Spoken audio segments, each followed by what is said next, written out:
Bismillahirrahmanirrahim. Alhamdulillahi rabbil alamin.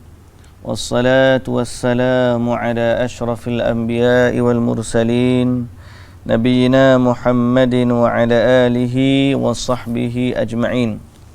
Rabbi shrah li sadri wa yassir li amri wahlul 'uqdatan min lisani yafqahu qawli, amma ba'du. Muslimin dan muslimat yang dirahmati Allah Subhanahu wa taala sekalian. Alhamdulillah, syukur kita kepada Allah Azza wa Jalla di atas limpahan rahmat, anugerah, nikmat yang Allah Azza wa Jalla kurniakan kepada kita.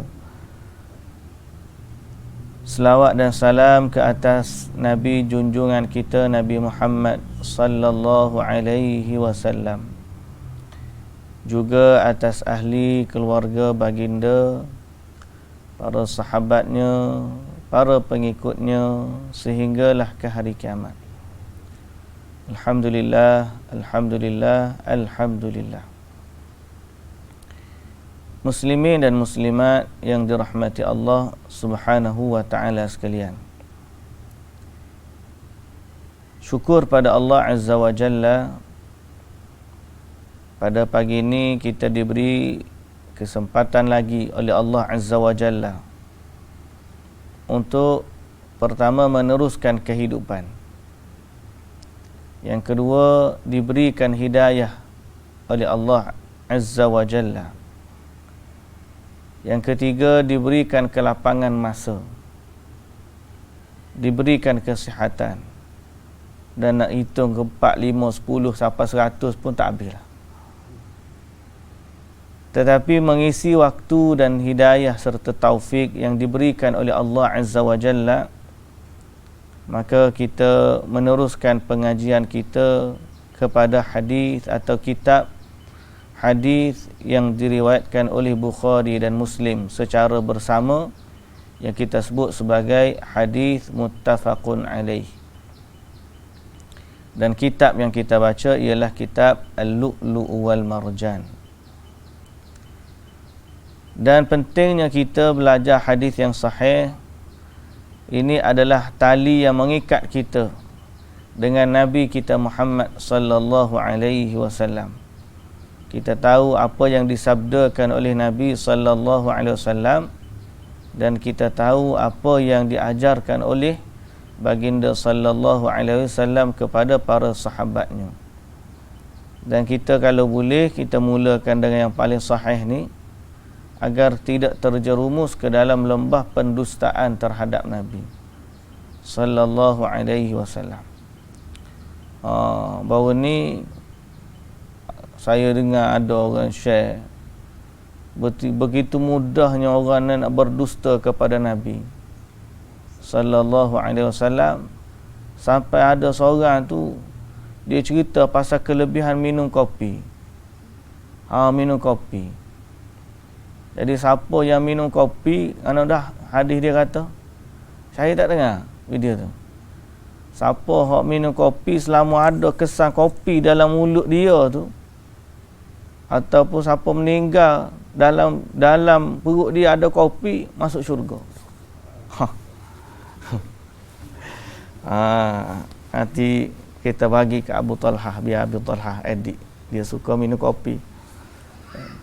Tapi nak sebutnya beraninya lah orang-orang begini kadang-kadang berdusta atas nama baginda Nabi sallallahu alaihi wasallam. Sebab itu kita mesti hati-hati. Kita mesti hati-hati dalam beragama.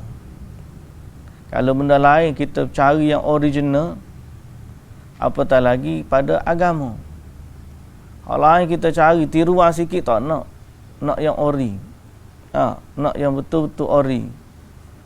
Walaupun dia dah lama dah, tapi nak cari yang ori. Banding hak baru tak ori, kita tak nak. Kita nak yang ori walaupun lama. Jadi begitulah dalam agama, balas lebih lagi. Carilah yang original, yakni yang sahih daripada Nabi sallallahu alaihi wasallam. Pendusta atas nama Nabi ni banyak. Ya. pendusta atas nama Nabi ni banyak. Sehingga pernah satu perkataan yang dikeluarkan oleh Dr. Asri Mufti Perlis lah. Dia kata apa? Agama ni asalnya adalah tujuan kita nak lari daripada dosa. Agama ni kita beragama untuk mengelakkan diri dari dosa. Akan tetapi betapa banyak orang yang melakukan dosa atas nama agama. Dia asalnya nak lari daripada dosa. Lalu tapi tiba-tiba di atas agama tu dia buat dosa. Termasuk siapa dia? Orang yang buat hadis palsu. Dia nak lari daripada kelalaian dunia. Dia nak lari daripada dosa-dosa dia yang dahulu. Lalu dia taubat. Tapi dia salah dalam jalan taubat dia. Dia salah dalam jalan agama dia. Dia pergi kepada orang-orang yang cerita hadis palsu, cerita akidah-akidah yang karut-marut. Kemudian terlibat pula dengan perbuatan-perbuatan syirik. Sampai pergi puja kubur seperti orang-orang kafir puja berhala. Ziarah kubur tak salah. Ziarah kubur mengikut sunnah lain dengan ziarah kubur mengikut tata cara orang jahiliyah. Tapi dibawa atas nama agama. Jadi berapa ramai orang yang lari daripada dosa, akan tetapi melakukan dosa di atas nama agama. Lari daripada kemaksiatan syahwat, akhirnya terjerumus dalam kesesatan syubhat. Jadi orang yang buat hadis palsu ni kebanyakan begitu. Kenapa dia cipta hadis palsu? Dia tak kata, ni teori Albert Einstein kau, tak teori apa ni perkataan daripada Shakespeare kau. Dia tak kata tu. Dia kata Nabi. Dia sandarkan kepada Nabi kerana dia orang yang berjiwa nak kepada agama. Dia lari daripada dosa, mencuri, berzina, berjudi, rasuah. Dia lari daripada dosa-dosa syahwat. Tapi dia terjerumus ke dalam kesesatan syubhat. Yang syubhat dia, benda ni Nabi bagi tahu, Nabi kata begini, padahal Nabi tak kata pun. Dan dia orang yang mereka-reka hadis itu berdosa di atas nama agama, malah dosa tu adalah dosa yang besar.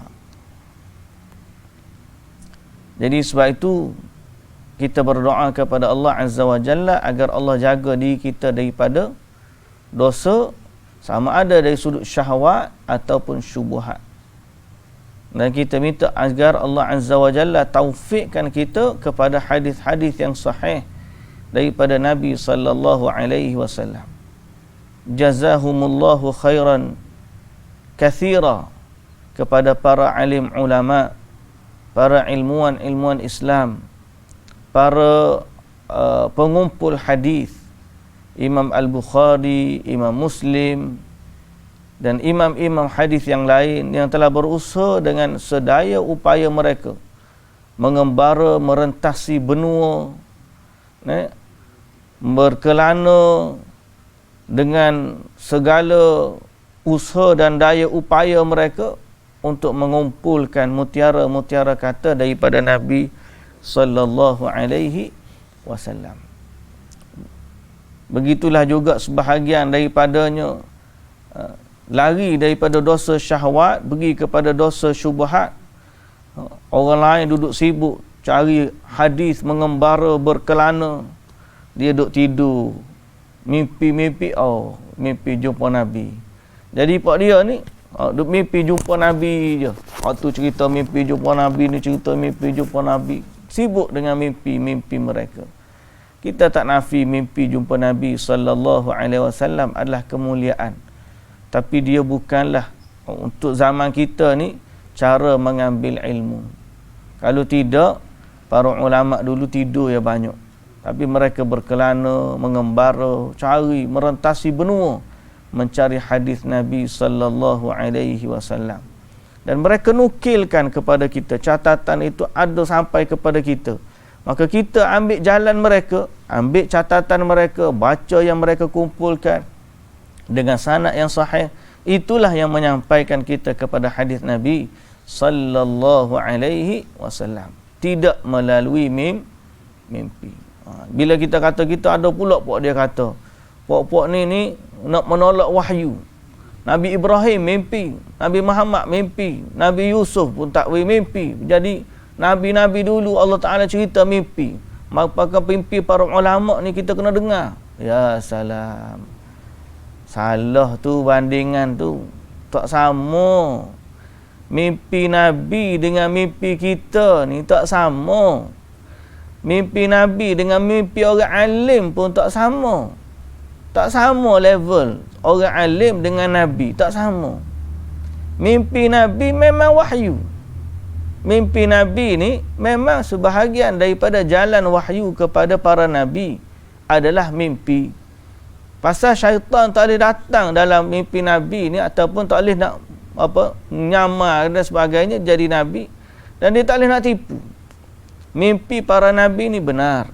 Ru'ya sadiqah. Mimpi para Nabi ni memang jalan wahyu. Mimpi kita, mimpi lain daripada Nabi tak. Mimpi orang salih mungkin mimpi yang benar, tapi kita tak panggil sebagai wahyu, dan dia tidak boleh dijadikan sumber syariat. Dia boleh jadi tanda ke, dia boleh jadi Allah Ta'ala nak bagi tahu kepada mereka istikharah mereka ke dan sebagainya, firasat mereka, boleh jadi, tapi dia tidak akan jadi wahyu. Jadi bila kita tolak mimpi para ulama, bukan kita nak kata mereka ni tak betul, tak. Tapi mimpi para ulama tidak boleh dijadikan sumber dalam beragama, kerana dia bukan wahyu. Wahyu dah terputus. Ni bila kita cerita pasal mimpi, ni marah pula dia kata, pokok ni mimpi tak boleh lalu. Nabi-nabi memimpi. Ulama pun mimpi. Jadi kalau kita tolak mimpi ni, seolah-olah kita tolak wahyu. La ilaha illallah. Tak sama lagu tu. Lain. Dua tu lain. Jauh. Langit bumi jauh. Mimpi ulama dengan mimpi para Nabi. Baik. Jadi, kembali kepada asal, kita ni carilah hadis melalui jalannya. Mana jalan dia? Adalah kitab-kitab hadis yang telah dikumpulkan secara bersanad oleh ulama-ulama hadis. Ni heran kita ngaji, dan jangan kira ya sekolah Darul Hadis, bila cerita tu tak ada sanad langsung. Darul Hadis, tahu kan? Darul Hadis. Nama sekolah dia Darul Hadis. Tapi bila cerita dia tu tak ada sanad langsung. Kata orang tua dulu, petua dia begini, cara dia begini. Bawa kitab pula, kitab orang sihir duk guna. Macam-macam. Macam mana dia dakwah dia Darul Hadis? Jadi sebab tu kita kena mintalah doa dengan Allah, agar Allah mentaufikkan kita untuk bertemu dengan hadis yang sahih. Jadi salah satu usaha kita ialah kita pilih kitab-kitab hadis yang memang sudah pun disaring oleh para ulama, dan kita, bersama kita ialah kitab Al-Lu'lu' wal Marjan. Ni kitab dia ni. Dr. Syekh Muhammad Fuad Abdul Baqi ni, dia tulis kitab. Nampak tahu ni buat kita ni. Ni terjemahan dia lah. Kitab ni, hadis ni mengumpulkan hadis-hadis yang muttafaqun alaih. Ada lagi Sahih Bukhari, ada lagi Sahih Muslim, hak tidak disepakati, maknanya hak Bukhari saja, kemudian hak Muslim saja. Yang ni disepakati oleh Bukhari Muslim. Mutawatir kan cerita lain. Muttafaqun alaih. Muttafaqun alaih. Mutawatir lain. Baik. Hari ni bab yang kita nak baca ialah babun fil kanazina lil amwal wat taghlidhi alaihim. Bab ancaman terhadap orang-orang yang menumpuk-numpukkan harta. Menumpuk, apa maksud numpuk-numpuk? Kumpul lah. Bab pada orang yang mengumpul harta. Kumpul harta ni macam mana kita bahas nanti. Hadis ni panjang. Hadis ni dari Abi Dzarrin radhiyallahu anhu, dari Al-Ahnaf bin Qais. Al-Ahnaf bin Qais ni seorang tabi'i. Dia cerita daripada Abi Dzar. Apa dia cerita dia?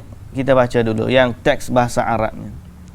Qala jalastu ila mala'in min Quraisyin faja'a rajulun khashinus sya'ri wathiyabi walhay'ati hatta qama alaihim fasallama thumma qala bashiril kanizina biradfin yuhma alaihi fi nari jahannam thumma yudha'u ala halamati thadyi ahadihim hatta yakhruja min nughdi katifihi wa yudha'u ala nughdi katifihi hatta yukhraju min halamati thadyihi yatazalzalu thumma walla fajalasa ila sariyatin wa tabi'tuhu wa jalastu ilaihi wa ana la adri man huwa faqultu la ara al-qawma illa qad karihu alladhi qulta qala innahum la ya'qiluna shay'a qala li khalili qala qultu man khaliluk qala an-nabiy sallallahu alaihi wasallam qala an-nabiy sallallahu alaihi wasallam ya Aba Dzarrin atubsiru Uhudan qala fanadhartu ila asy-syamsi ma baqiya minan nahar wa ana ura anna Rasulullah sallallahu alaihi wasallam yursiluni fi hajatillah qultu na'am qala ma uhibbu anna li mithla Uhudin dhahaban unfiquhu kullahu illa thalathata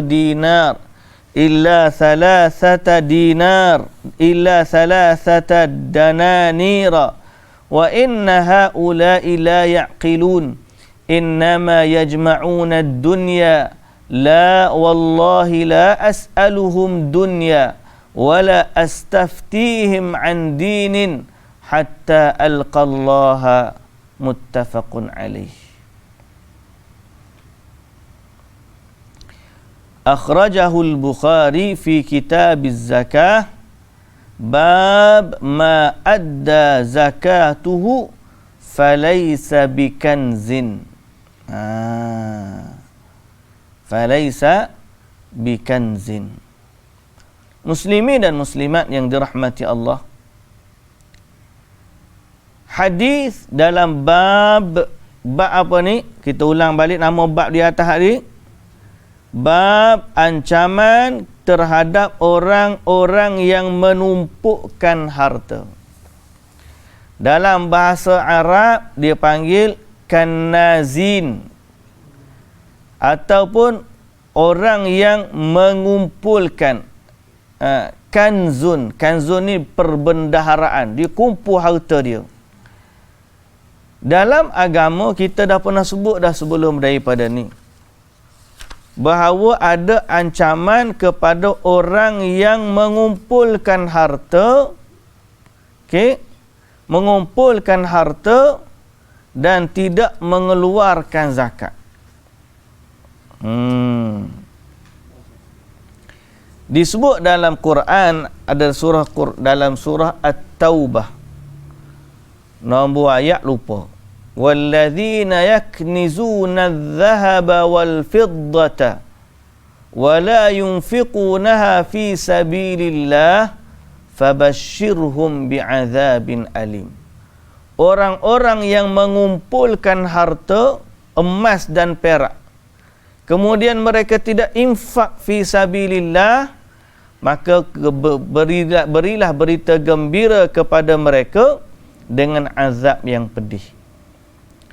Jadi sifat mengumpul harta ni ada ancaman daripada Allah dan Rasul dengan azab api neraka, dengan azab seksa yang pedih. Cumanya apa yang dimaksudkan menumpuk harta dan mengumpul-kumpulkan harta? Ada relate dia dengan hadis ni. Kita baca dulu terjemahan dia. Al-Ahnaf bin Qais, seorang tabi'i, berkata, aku duduk dengan rombongan orang-orang terkemuka dari bangsa Quraisy. Satu hari dia duduk dengan pembesar-pembesar Quraisy. Malak ni orang besar. Bila orang besar ni biasalah kedudukan dia pun hebatlah. Pakaian dia pun cantiklah. Makna orang besar ni biasanya ada harta. Betul tak? Tiba-tiba datang seseorang yang rambut, pakaian dan badannya lusuh. Okey, dalam terjemah buku kita ni berantakan. Lusuh kau. Kusuk masai lah.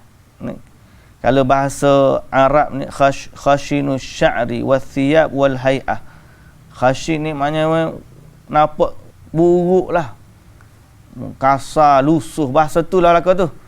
Maknanya nampak pakaian dia pun tak berapa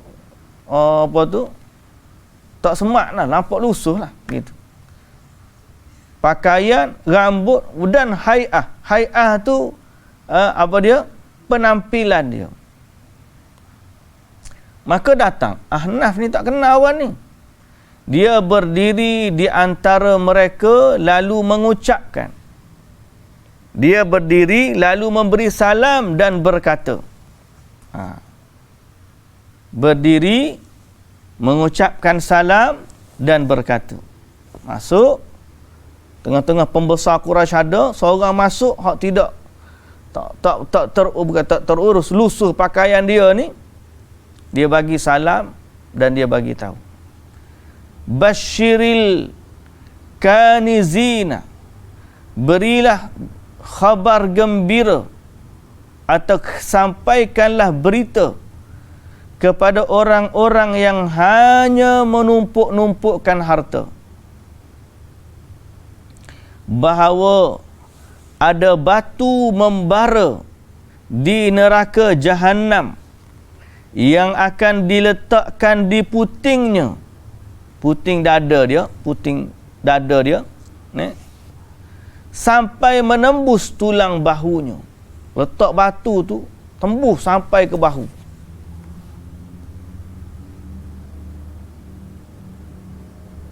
Dan diletakkan pula di bahunya sampai menembus ke puting susunya. Letak batu di bahu, tembus sampai ke dada, puting susu. Letak di puting, tembus sampai ke bahu. Dan diletakkan pula di bahunya sampai menembus ke puting susunya sambil bergoncang kesakitan. Berat. Jadi orang itu tadi, lepas dia cakap kepada pembesar-pembesar ni, masa tu Al-Ahnaf duduk dengan pembesar ni, orang terkemuka Quraisy. Jadi lepas orang yang dia tak kenal ni datang cakap macam tu, orang tadi pun pergi. Kemudian duduk di dekat salah satu tiang. Maka aku pun ikut dan duduk di dekatnya. Al-Ahnaf ni bangun, kemudian ikut dia, duduk dekat dengan orang tu. sedang aku belum mengetahui siapakah dia. Masa tu dia tak tahu lagi. Lalu aku berkata, kaumku tidak senang dengan keteranganmu. Kaum aku tidak senang dengan apa yang kamu kata. Mana tadi kamu kata, tadi orang tadi tak suka kamu kata gitu. Orang tadi tak suka kamu kata begitu. Dia menjawab. Laki tadi kata apa? Dia kata, innahum la ya'qiluna syai'a. Mereka tu tak reti apa-apa. Bahasa kita tak reti apa-apa dia tu. Dalam mana mereka tidak berakal sama sekali. Berakal tu maknanya bukan kata orang tu gila. Maknanya apa? Mereka tu benci apa yang aku kata sebab mereka tu tak tahu apa-apa. Okey? Dia tak tahu apa-apa. Kerana aku diberitahu oleh kekasihku. Sedang aku bagi tahu begitu adalah daripada perkataan kekasihku. Jadi Ahnaf tanya, siapa kekasihmu? Lelaki tadi pun dia jawab. Qala an-nabiy sallallahu alaihi wasallam. Dia pun jawab. Dia jawab terus dia baca hadis tu. Dia kata qala an-nabiy sallallahu alaihi wasallam. Nabi sallallahu alaihi wasallam telah bersabda kepadaku, wahai Abu Dzar. Wahai Abu Dzar. Maka taulah Al-Ahnaf. Lelaki ni rupanya Abu Dzar radhiyallahu anhu. Apakah engkau melihat gunung Uhud?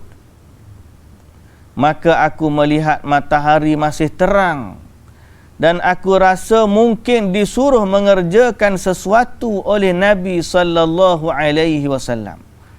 Jadi bila Nabi kata dia, Abu Dzar, mu nampak tak bukit Uhud?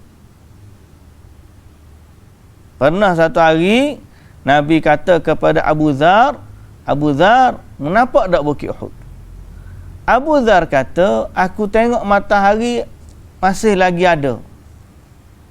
Ma baqiya minan nahar. Maknanya masa matahari ni ada lagi, masih belum terbenam. Jadi Abu Dzar sangka Nabi sallallahu alaihi wasallam nak suruh dia buat sesuatu dekat bukit Uhud. Lalu dia berkata, "Ya." Nampak? Dia kata. Nabi kan tanya dia, "Mu nampak tak Uhud?" Abu Dzar pun dia tengok, dia kata matahari cerah lagi, Nabi nak suruh apa ni? Dia pun jawab, nampak. Lalu Nabi sallallahu alaihi wasallam bersabda, aku tidak ingin memiliki emas sebesar gunung Uhud. Aku tak nak gunung emas sebesar gunung Uhud. Besar gunung Uhud ni kan. Maka aku sedekahkan semuanya kecuali 3 dinar. Kalau ada emas tu, aku tak akan simpan. Kecuali semuanya aku sedekahkan, hanya tinggal 3 dinar. Sementara mereka tidak mengerti, melainkan mengumpulkan dunia. Okey. Jadi Abu Dzar kata, Nabi kata ke dia, aku ni kalau ada emas sebesar gunung Uhud, aku tak akan simpan melainkan 3 dinar. Adapun mereka, dia tunjuk siapa mereka tu? Pembesar-pembesar tadi. Quraisy, orang kaya. Mereka tidak mengerti selain mengumpulkan dunia. Tidak, demi Allah, aku tidak akan meminta dunia mereka dan tidak akan minta fatwa agama kepada mereka sampai bertemu dengan Allah. Dikeluarkan oleh Imam Bukhari pada Kitabuz Zakah, bab apa yang dibayar zakatnya maka bukan harta simpanan. Maksud harta simpanan di sini adalah dalam kurungan yang diancam dengan neraka. Yang kita sebut kanzun di awal tadi. Okey, apa cerita sebenarnya? Apa faedah daripada hadis ni? Dan apa kefahaman dulu hadis ni? Cerita apa sebenarnya hadis ni? Pertama, hadis ni riwayat Abu Dzar. Dan Abu Dzar marah kepada orang mengumpulkan harta. Dan pada Abu Dzar, seseorang ni hanya boleh simpan hanya keperluan dia sahaja. Sebab Nabi sebut 3 dinar. 3 dinar ni untuk bayar hutang, untuk uruskan diri sendiri dan untuk merdekakan hamba. Ataupun kita bahasa kita mudah, untuk keperluan diri sahaja. Makna lebih daripada tu, siapa yang simpan harta lebih daripada tu, dia termasuk dalam ancaman api neraka. Itu fatwa Abu Dzar. Sebab tu Abu Dzar ni dia sangat tak kumpul harta. Dia mati di tengah padang pasir. Di Rabuah kata nama dia tempat tu. Tak ingat nama tempat. Dia mati di padang pasir, terpencil daripada orang. Kerana fatwa dia tak boleh kumpulkan harta. Meninggal dalam keadaan bersendirian. Abu Dzar ni punyalah dia zuhud dalam terhadap dunia. Abu Dzar ni sangat zuhud. Sehingga bila Nabi SAW sebut Nabi tak akan simpan melainkan 3 dinar, maka dia berfatwa kata tidak boleh seorang pun daripada orang Islam kumpulkan harta, melainkan dia boleh simpan yang kadar keperluan dia sahaja. Mana hari ni kalau kita dapat gaji, kita belanja gaji kita 3,000 contohnya, ataupun keperluan dia ni 2,000, balance lebih daripada 2,000, haram dia simpan. Dia kena belanja kepada bagi infak dan sebagainya. Di fatwa Abu Dzar ni, kalau kita simpan duit tu tak boleh, haram. Cuma fatwa ni fatwa Abu Dzar sahaja. Jumhur para sahabat ialah apa yang disebut oleh Al-Imam Al-Bukhari dalam tajuk yang kita baca tadi. Dikeluarkan oleh Al-Bukhari pada kitab ke-24, kitab zakat. Bab yang keempat, bab apa yang dibayar zakatnya maka bukan harta simpanan. Maknanya yang tercela ialah yang kumpul tak bayar zakat. Tapi kalau dia kumpul bayar zakat, tidak dinamakan harta yang mengumpulkan harta secara tercela. Jumhur para sahabat kata boleh kita kumpulkan harta dengan syarat bayar zakat.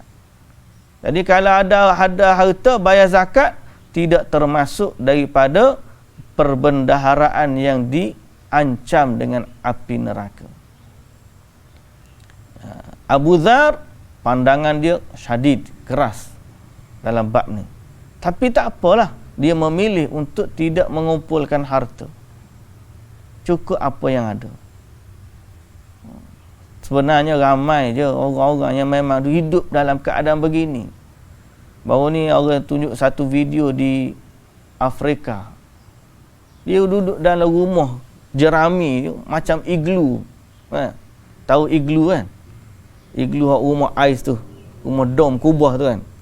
Jadi dia letak rumah jerami dia susun jadi macam iglu. Tengah panahnya, air pun tak ada, kambing pun duduk dalam tu, dapur dia dalam tu, ayam pun dalam tu. Semua duduk dalam tu berlaku. Ada Quran sebiji, duduk sibuk ngaji Quran. Hidup dia dengan Quran. Sehingga orang pergi kutip derma untuk dia tu buat donation tu, orang putih lah. Dia kata jauhnya beza hidup kita dengan dia. Hidup dia, dunia dia, iglu dia tu. Keluar daripada iglu dia tu, kita panggil iglu lah juga kan. Kau panggil apa? Kau panggil rumah jerami lah.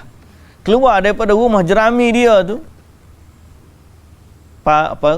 padang yang tandus, kering kontang, gersang. Dia duduk dalam tu, ada kambing seekor, dia purah minum susu, ada ayam, ada telur. Telur masa 3 biji telur. Itulah dunia dia. Masa ada katil dia duduk, ada Quran satu. Zuhud sungguh. Terutama orang belah-belah Afrika sana lah. Kita ni Allahu Akbar. Nikmat banyak. Kalau berlaku perang macam zaman dulu, sebelum mati dengan sebab senjata, mati dulu sebab tak boleh makan. Orang dulu berlaku perang, reti juga tanam ubi kayu, rebus ubi kayu makan, pucuk-pucuk daun kayu. Betul tak? Reti makan. Zaman lah ni kalau tiba-tiba berlaku darurat macam dulu, darurat hak dululah kan, tak boleh nak keluar mana, duduk di rumah je, mati. Orang dulu reti makan. Orang kita lah ni, kalau tak ada ayam tu tak ada makanan. Tak ada beras tu boleh kira lagi. Tak ada beras tu kira agak mustahil lah. Kalau tak ada ayam, tak boleh makan. Tak ada telur, tak boleh makan. Kalau nak makan,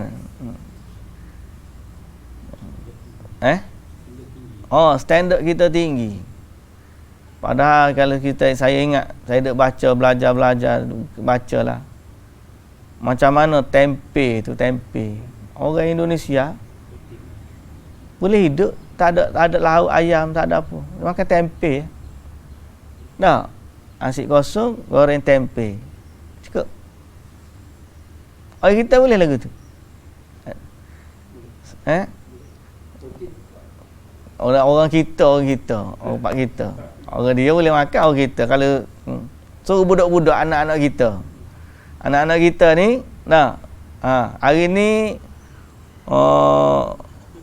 mama masak nasi putih dengan tempe je. Allah, bunyi lalu Allah takkanlah ni. Setengah orang tak ada lagi lah maknanya. Tapi kita sebut ni standard kehidupan masyarakat secara umumnya. Ada orang yang memang boleh makan gitu, kita tak nafi. Cuma nak sebutnya standard kita ni secara umum dah tinggi. Saya baca dulu kimchi. Macam mana kimchi ni? Orang Korea buat kimchi. Asal-asal kimchi dulu, bila mereka ni susah, jadi raja-raja dulu perintahkan kepada chef-chef dia ni, tolong fikir satu masakan yang boleh dimakan oleh rakyat kebanyakan dan dia sedap. Jadi mereka pun buat formula macam-macam, mana akhir sekali wujudlah kimchi. Kimchi ni maknanya sayur sebelum daripada ni rosak dan sebagainya. Jadi untuk elak sayur-sayur ni rosak, dia pun buat rempah-rempah dia tu, peram tu jadilah kimchi. Jadi boleh makan dengan nasi. Benda yang simple, sedap, boleh makan. Sebagaimana tempe, murah, simple, sedap, boleh makan. Kita tak ada lah. Low standard. Tempe low standard lah. Cuma lah ni petai dah jadi mahal. Harga mahal. Petai dah jadi mahal. Jadi nak sebutnya, kita kena belajar jugalah untuk rasa susah. Gitu. Jadilah biar ada sikap zuhud. Terutamanya generasi hak lah ni lah, anak-anak muda lah ni, dia tak erti dia. Kalau kita suruh makan apam balik pun dia tengok apam balik. Kalau dia tengok pizza, tengok pizza. Budak-budak lah ni pizza. Kita dulu pizza pun tak erti nak makan. Macam mana nak makan pizza ni? Dia dulu ni tak erti nak makan kuih-kuih tradisional. Tak erti nak makan. Baik, jadi kalaulah Abu Dzar hidup zaman ni, habis dah. Abu Dzar ni fatwa dia sangat keras. Okey. So apa faedah daripada hadis ni? Kita baca dulu dia punya cerita. Baik, daripada faedah hadis ni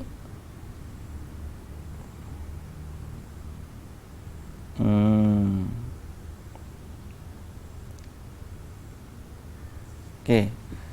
Fa akhbarahu, Nabi sallallahu alaihi wasallam ni dia sebut bahawa Nabi tak suka simpan harta melainkan 3 dinar. 1 dinar wahidan lil ahli. 1 untuk keperluan keluarga. Wathani itqi raqabah. 1 nak memerdekakan hamba. Wathalis lidainin, nak bayar hutang. Okey. Kerana hutang ni kalau mati ada hutang tak boleh masuk syurga. Jadi itu sahaja yang Abu Dzar kata boleh simpan. Dan Abu Dzar kata annaman la yunfiqu fi sabilillahum nasun la yafhamuna wa la ya'qilun wa hammuhumul akbar al-kanzu lid-dunya. Kemudian Abu Dzar dia kata orang-orang yang kumpulkan harta tu dia tak tahu besarnya ancaman mengumpulkan harta. Dan kemudian dia bersumpah, Abu Dzar, dia kata demi Allah dia tak akan minta daripada mereka dunia mereka. Mana kalau orang tu kaya sekalipun dia tak akan minta harta daripada orang tu. Begitu zuhudnya Abu Dzar. Wala bal sayaqna'u bil bulghati wal qalili minad dunya. Dia akan bercukup dengan apa yang dia ada, sedikit daripada harta dunia. Dan di akhir tadi ada satu perkataan, wala wallahi wala astaftihim an dinin. Aku tak akan minta fatwa daripada mereka. Apa maksud tu? Aku tidak akan minta fatwa tentang agama sampai aku menemui Allah. Apa maksud dia? Maksud dia di sini, walan yas'alahum an ahkami dinin. Aku tak akan tanya mereka urusan agama iktifaan bima sami'ahu minal ilmi minan nabi sallallahu alaihi wasallam. Kerana dia rasa cukup bagi dia apa hak Nabi bagi tahu dulu. Jadi pada dia orang yang mengumpulkan harta tak boleh. Pasal itu yang dia faham daripada hadis Nabi sallallahu alaihi wasallam. So kita iktiraflah kefahaman Abu Dzar ni. Tak apalah kalau dia faham macam tu, itu kefahaman dia.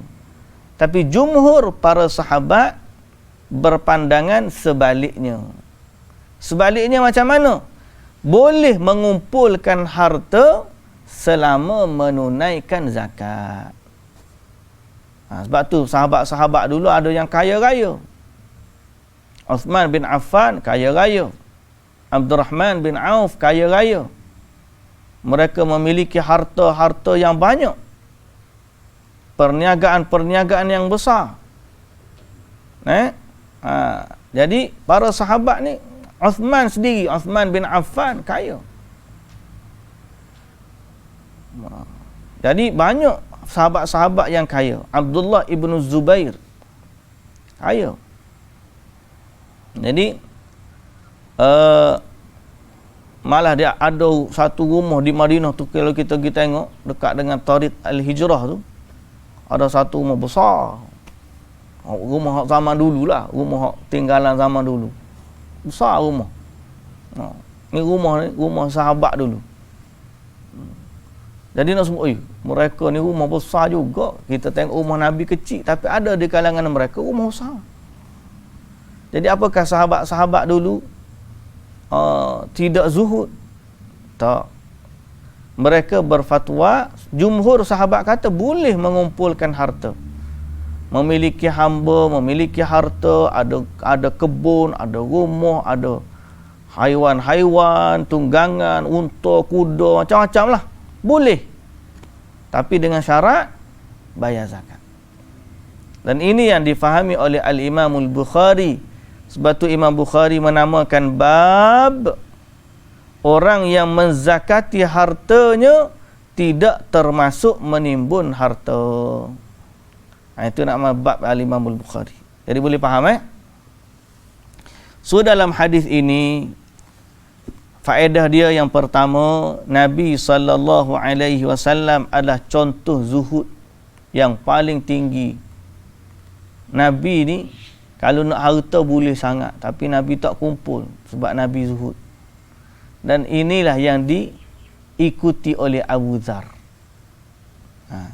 So hak Nabi buat adalah kemuncak kepada zuhud. Tinggi zuhud dia.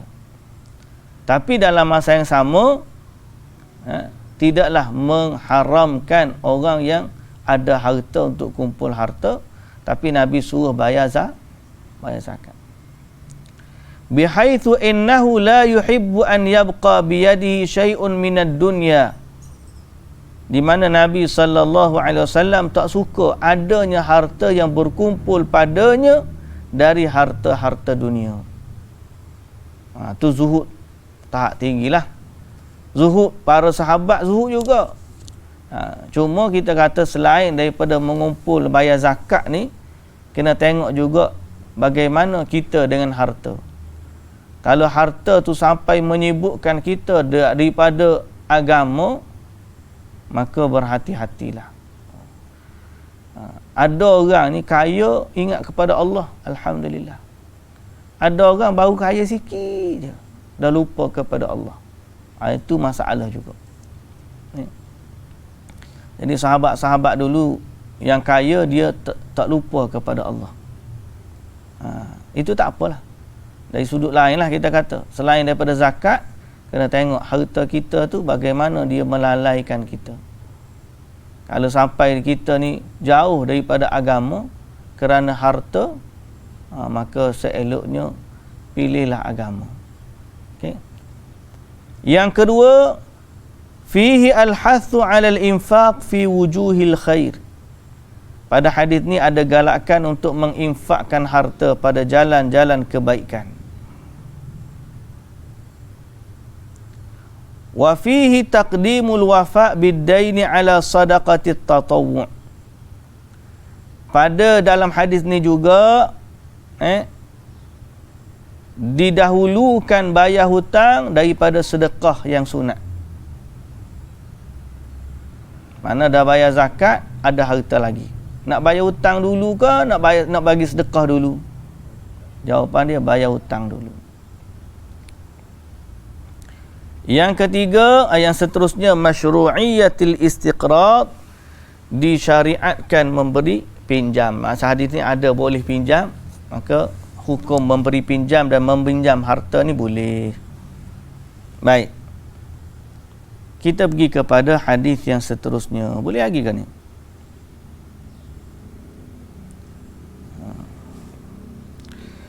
Bab yang seterusnya, bab anjuran bersedekah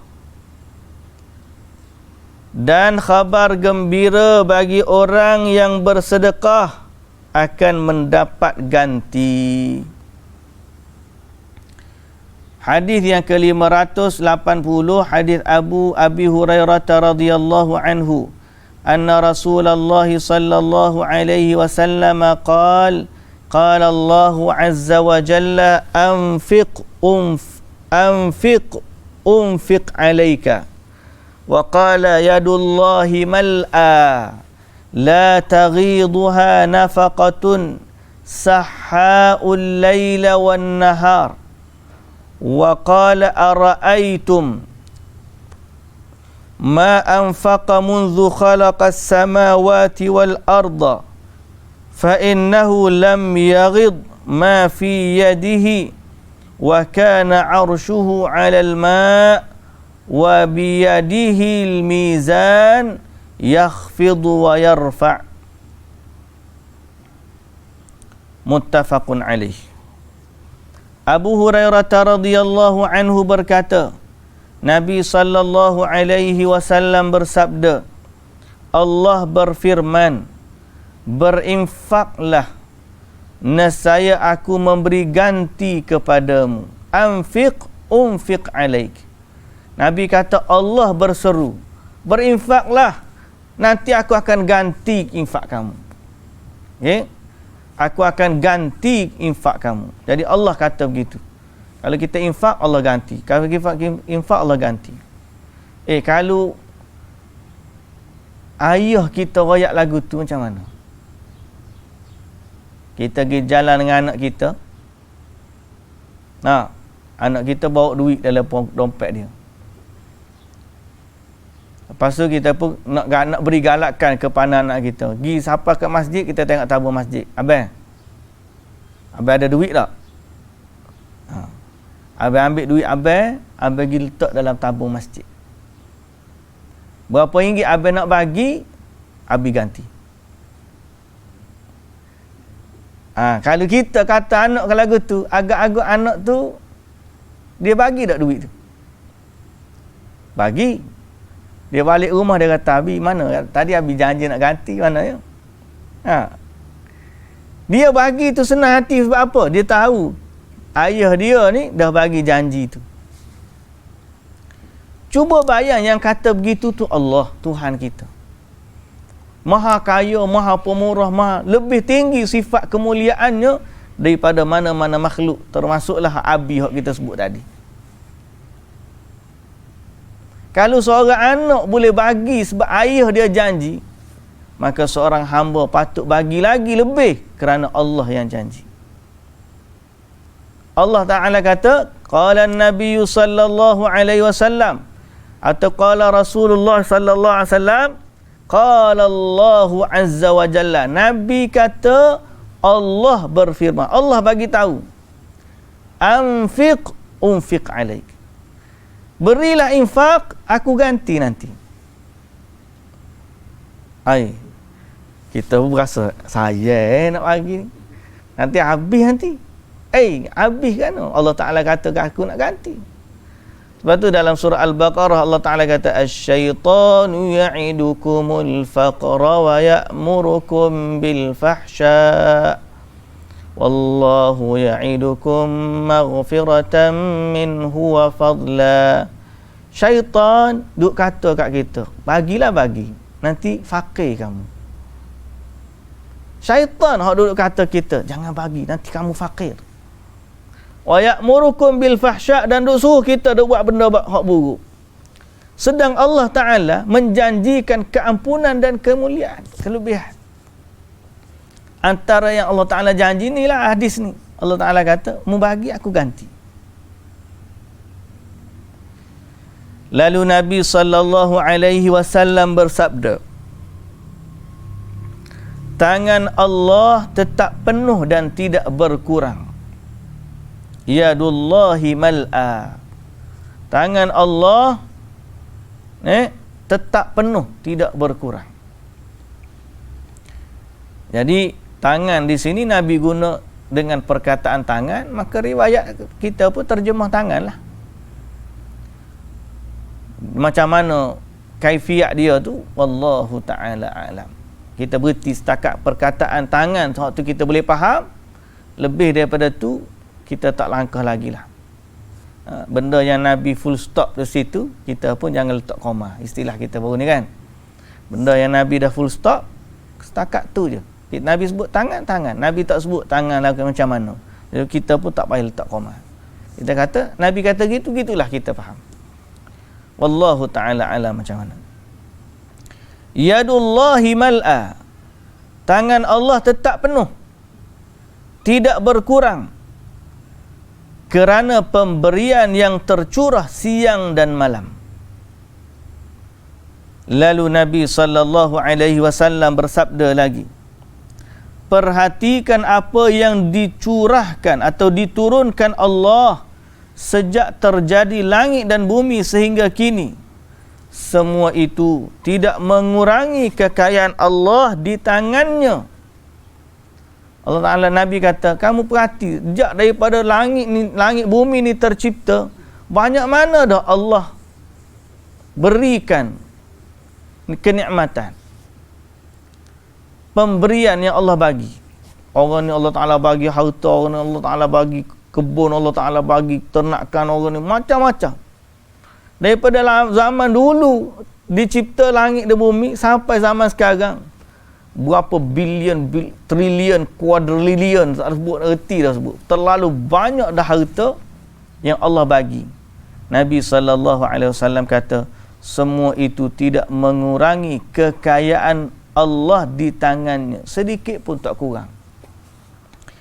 Wa kana arshuhu 'alal ma', dan arasnya berada di atas air, dan di tangan Allah adanya timbangan untuk menaikkan dan menurunkan. Muttafaqun alaih. Hadis yang sahih Bukhari dan Muslim menunjukkan bahawa tak kurang kekayaan Allah. Allah yang maha kaya itulah yang janji kat kita, bagi infak aku ganti. Jadi sejauh mana kita yakin dengan janji Allah, tu tepuk dada tanya poket. Tepuk dada tanya iman. Tanya-tanya kita buka ambil duit tu nak bagi, ada hak apa tu purple, ada hak biru pekat, ada biru pekat, ada merah, ada hijau, ada biru hak light, light biru. Tengok aku ni berkenan ke biru muda ni. Ambil hak biru muda sekali tu bagi tu. Kalau hak kuning, hak hijau ada juga, biasa juga tengok dalam tabung tak. Hak merah tu start dah jarang-jarang. Kalau hak biru pekat tu kadang-kadang. Kalau hak purple tu hak tu rare lah. Sangat-sangat asing nak tengok dalam tabung. Cuma lah ni alhamdulillah banyak dah program-program infak hak kita boleh autokan dia. Jadi masukkanlah kepada tabung-tabung yang tu, yakinlah dengan janji Allah.